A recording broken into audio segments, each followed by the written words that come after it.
Gelar Most Improved Player diberikan kepada seorang pemain yang berhasil menaikkan rata-rata statistik yang ia peroleh dengan sangat jauh dibandingkan musim sebelumnya.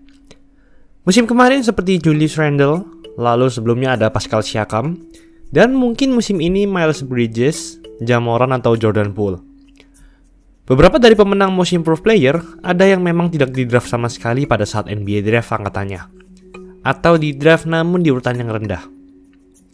Tapi ada juga beberapa pemain NBA berikut yang di-draft di urutan yang sangat tinggi pada saat NBA Draft, menjadi buzz saat di awal-awal karir, namun entah bagaimana secara tiba-tiba meledak menjadi hebat setelah sekian lama berkarir di NBA.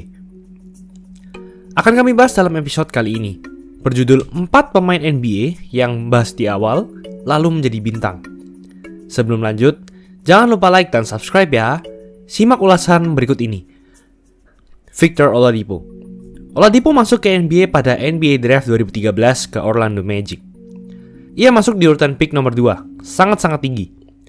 Memang pada saat di kampus, ia adalah seorang bintang, di mana di musim akhirnya, di Indiana University Bloomington, ia mendapat gelar Sporting News Men's College Basketball Player of the Year, National Co-Defensive Player of the Year, dan masuk dalam First Team All-American oleh USBWA dan Sporting News. Dia memang terkenal sebagai two-way player terbaik di negara, bisa offense sekaligus defense. Ia juga digadang-gadang menjadi bintang Magic selanjutnya semenjak Magic ditinggal oleh Dwight Howard yang pindah ke Lakers dan Rockets. Sebenarnya, selama 3 musim di Magic, ia terbilang cukup solid dengan rataan 16 points per game dan 2,6 assist per game, dan selalu masuk dalam starting 5. Namun ia tidak pernah membawa Magic seperti Dwight Howard dulu. 3 musim di Magic, Oladipo tak pernah membawa Magic melaju ke playoff. Bahkan hanya mentok di ranking 11 wilayah timur dalam 3 musim tersebut. Akhirnya, Magic memutuskan untuk men-trade-nya ke Oklahoma City Thunder dengan harapan ia bisa membentuk duet bersama Russell Westbrook, yang baru saja ditinggal Kevin Durant ke Warriors. Oladipo di Thunder lagi-lagi selalu menjadi starting 5, namun dengan rataan yang biasa saja dengan 15,9 points per game dan 2,6 assist per game. Salah satu faktor Oladipo punya raihan yang biasa saja dan sedikit tertutup adalah karena Westbrook di musim itu memang mengganas dengan raihan triple-double dan menjadi MVP NBA. Thunder memang masuk playoff di musim ini. Namun raihan Oladipo justru menurun drastis dengan hanya 10,4 points per game saat di playoff. Persentase tembakan 3 angkanya bahkan hanya 24%. Dan Thunder pun dieliminasi di ronde pertama dalam hanya 5 game. Hanya 1 musim saja, Oladipo di-trade lagi ke Pacers dalam paket trade yang mengirim Paul George ke OKC Thunder. Banyak orang menganggap trade ini adalah trade yang sangat buruk. Pacers rela mendapatkan Victor Oladipo dan Domantas Sabonis yang saat itu value-nya masih jauh di bawah Paul George yang sudah menjadi superstar. Namun bila dilihat sekarang, sepertinya Pacers lah yang justru memenangkan trade ini. Victor Oladipo tiba-tiba menggila tepat di musim selanjutnya dengan 23,1 points per game dan 2,4 steals per game, tertinggi di liga. Ia pun menjadi bintang di Pacers, dan di akhir musim, ia mendapatkan penghargaan Most Improved Player, All-NBA Third Team, dan All-NBA Defensive First Team. Ia pun membawa Pacers masuk ke Game 7 melawan Cavaliers di playoff, tim yang melaju ke final 2018. Marcus Camby. Sebagian besar dari kamu mungkin tidak mengetahui pemain ini. Camby bermain dari tahun 1996 hingga 2013. Namun puncak karirnya berada di era pertengahan 2000-an. Camby masuk ke NBA pada NBA Draft 1996, salah satu angkatan draft terbaik dalam sejarah NBA. Ia masuk di urutan pick nomor 2 ke Raptors, lebih tinggi dari Steve Nash, Kobe Bryant, dan Ray Allen.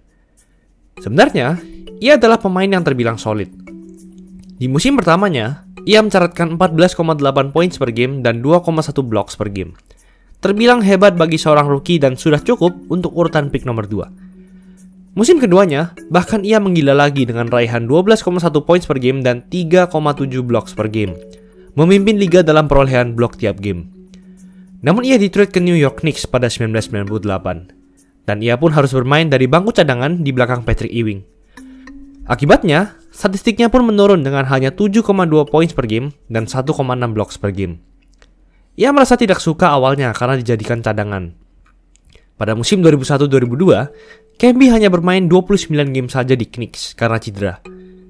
Knicks pun juga tak masuk playoff di musim itu. ia pun di-trade ke Nuggets. Kemby sempat menduga bahwa manajemen Knicks sengaja tidak merawat cederanya dengan baik, yang membuatnya tidak bermain agar ia bisa di-trade dari Knicks. Namun saat di Nuggets lah, karirnya justru bangkit. Ia sampai di puncak karirnya di saat bermain di Nuggets, padahal usianya sudah di atas 30 tahun. Selama di Nuggets, Kemby 4 kali mendapatkan gelar All-NBA Defensive Team dan 1 kali menjadi Defensive Player of the Year. Kemby juga 3 musim beruntun dari 2005 hingga 2008 memimpin NBA dalam perolehan blok per game dengan 3,4 blocks per game. Sangat hebat melihat seorang pemain yang awalnya memiliki karir yang buruk bisa memiliki prestasi sebanyak ini. Tyson Chandler. Beliau menjadi bintang di era awal-awal 2010-an. Saat ini, ia menjadi pelatih untuk pengembangan pemain di Dallas Mavericks. Chandler masuk ke NBA pada NBA Draft 2001, urutan pick nomor 2 ke Los Angeles Clippers. Tyson bahkan tidak pergi ke college terlebih dahulu. Lulus SMA, ia langsung masuk ke NBA. Pemain yang seperti ini biasanya memang benar-benar hebat, seperti LeBron James dan Kobe Bryant. Memang pada saat di SMA, di musim seniornya, Chandler sudah mencatatkan 26 points per game, 15 rebounds per game, dan 8 blocks per game. Rataan yang sangat dominan. Ia juga membuat SMA-nya memenangkan juara negara bagian. Banyak universitas top yang menawarinya, namun ia menolaknya dan langsung melaju ke NBA. Di hari ia di draft, ia langsung di-trade dari Clippers ke Bulls. Bulls berharap Chandler bisa membawa Bulls kembali bersaing dalam era rebuild setelah ditinggal Michael Jordan. Namun musim rookie-nya, ia hanya mencatatkan 6,1 points per game dan 4,8 rebounds per game, dan sering berasal dari bangku cadangan. Hal ini sangat buruk bagi seorang pick nomor 2. 5 musim di Bulls, rataan Chandler tak pernah lebih dari 10 points per game atau 10 rebounds per game. Di offseason 2005, Bulls memutuskan untuk memberi kontrak 6 tahun kepada Chandler. Namun justru setelah kontrak itu, performa Chandler justru menjadi yang terburuk dalam karirnya. Akhirnya, Bulls memutuskan untuk men-trade Chandler ke New Orleans Hornets. Namun justru disinilah karirnya tiba-tiba menanjak. Ia cocok dengan gaya permainan Hornets yang dipimpin point guard muda Chris Paul. Ia 2 kali memimpin liga dalam hal offensive rebound saat di Hornets. Pada musim 2007-2008, Chandler pertama kali mencatatkan rataan double-double dengan 11,8 points per game dan 11,7 rebounds per game. Namun puncak karir Chandler terjadi pada saat ia bermain di Mavericks dan Knicks awal 2010-an. Ia menjadi juara bersama Mavericks. Setelah 1 musim di Mavericks, ia pindah ke New York dan karirnya menaik lagi. Di Knicks, ia menjadi All-Star, mendapatkan gelar Defensive Player of the Year, masuk dalam All-NBA Team dan memenangkan medali emas bersama tim USA 2012. Chauncey Billups. Pada saat di college, Billups adalah seorang superstar. Selama 2 musim bermain di tim basket University of Colorado, ia mencatatkan 18,5 points per game, 5,1 assist per game, dan 5,6 rebounds per game. Ia mendapatkan penghargaan konsensus Second Team All-American dan All-Big 12 First Team. Ia pun masuk ke NBA Draft 1997 di urutan pick nomor 3 ke Boston Celtics. Sebenarnya, selama ia bermain di Celtics, rataannya tidak terlalu buruk dengan 11,1 points per game dan 1,5 steals per game. Meskipun sering masuk dalam starting five, ia tidak terlalu lama dimainkan oleh pelatih Rick Pitino. Pelatih-pelatih Celtics berkata bahwa mereka bingung ingin memainkan Billups di posisi shooting guard atau point guard. Billups mengaku ia kurang mendapatkan kepercayaan dari pelatih-pelatihnya. Dan tidak sampai semusim, ia di-trade ke Raptors. Di Raptors, ia lagi-lagi menjadi starting five dan mendapatkan menit bermain yang banyak, serta mencatatkan rataan 11,3 points per game. Namun entah mengapa, ia di-trade lagi ke Nuggets di off-season. Hanya dalam 1 tahun saja, Billups sudah di-trade ke 3 tim berbeda. Jarang sekali melihat pick nomor 3 bisa seperti ini. Lalu 1,5 musim di Nuggets, Billups mengalami cedera yang membuatnya harus menepi hingga akhir musim 2000. Di titik ini, banyak sekali orang yang menganggapnya sebagai draft bust. Ia di-trade lagi ke Timberwolves, dan 2 musim kemudian, ia di-trade ke Pistons pada 2002. Dan disinilah karirnya mulai bangkit. Musim pertamanya di Pistons, ia memiliki raihan 16,2 points per game dan membawa Pistons melaju ke final wilayah timur. Lalu musim selanjutnya, ia menjadi juara bersama Pistons pada 2004 setelah mengalahkan super team Lakers yang berisi Kobe Bryant, Shaq, Gary Payton, dan Karl Malone dalam hanya 5 game.